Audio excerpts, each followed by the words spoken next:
ഗസയും west ബാങ്കും ഉൾപ്പെട്ട സ്വതന്ത്ര ഫലസ്തീൻ യാഥാർത്ഥ്യമാകേണ്ടത് അത്യാവശ്യമെന്ന് ഐക്യരാഷ്ട്രസഭയിൽ UAE. പശ്ചിമേഷ്യൻ സംഘർഷങ്ങൾക്ക് സുസ്ഥിരവും വ്യക്തവുമായ പരിഹാരമാർഗം വേണമെന്നും UAE ആവശ്യപ്പെട്ടു.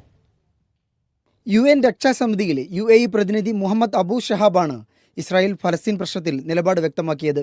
ഗസയിലെ വെടിനിർത്തൽ കൊണ്ട് മാത്രം പ്രശ്നങ്ങൾ തീരില്ലെന്നും മേഖലയിലെ ശാശ്വത പരിഹാരത്തിന് സ്വതന്ത്ര ഫലസ്തീൻ മാത്രമാണ് പോംവഴിയെന്നും അദ്ദേഹം വ്യക്തമാക്കി.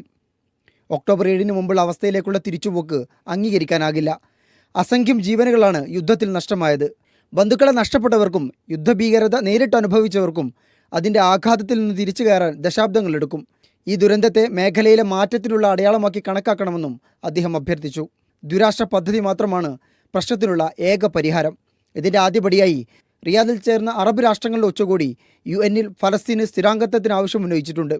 സ്വതന്ത്ര ഫലസ്തീൻ രാഷ്ട്രത്തിലേക്കുള്ള ഫലപ്രദമായ ആദ്യ ചുവടുവെപ്പാകും ഇതെന്നും അദ്ദേഹം ചൂണ്ടിക്കാട്ടി. ഗസയിലേക്ക് താൽക്കാലിക അന്താരാഷ്ട്ര ദൗത്യ സംഘത്തെ നിയോഗിക്കണമെന്നും UAE ആവശ്യപ്പെട്ടു.